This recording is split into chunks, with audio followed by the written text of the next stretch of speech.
Hi, people of God. A lot of times I don't get the opportunity to tell you guys that the way they display God is like as if you're not supposed to have your own independence.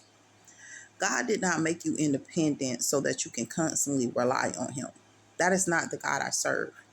The God I serve does not want to constantly display, you need me. The God I serve grows you to a maturity. And once you're mature in Him, He can guide you into more areas. For as a baby, you must drink milk, But when you became more mature, you were able to eat meat and eat different things. But as a baby, you only drank milk. So in your spiritual maturity, as you begin to grow, God grows you into a million different things. Only the enemy will want you to stay complacent. Excuse me, you guys. But only the enemy would want you to stay complacent. As a child, I did things as a child, but when I matured to a level where I no longer think as a child, but I think as an adult, a grown person, and stuff like that. That's called spiritual maturity. That's called spiritual growth. That's called, okay, I don't have to call on God every 5 minutes right now. I know the God that I serve.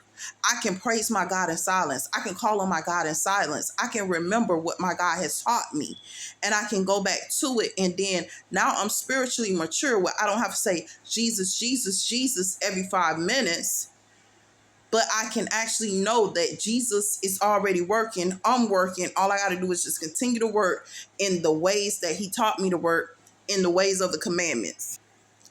Because if you guys continue on with a lot of pastors and following a lot of people, you will never reach mature growth. Mature growth says, okay, I can walk in a room and I can spot the enemy in that room before I even walk into it, and know whether or not I should be walking in this room, because we might be outnumbered. But I'm not afraid if we're outnumbered, because the God that I serve growed me to spiritual maturity where I know that I can fight off anything. You don't need 100 on one of these right here. But at the same time, I'm mature enough to have grown spiritually where I know God. I know God's plan for me. I know His implementation for me. So yeah, I may not pray as much as I would normally usually pray, because I'm now standing on faith. I don't pray as much because I stand on faith. I stand on business. I stand on the word of God. That's going to get implemented regardless. A lot of people like to say, you have not because you ask not. I don't have to ask anymore because I know now.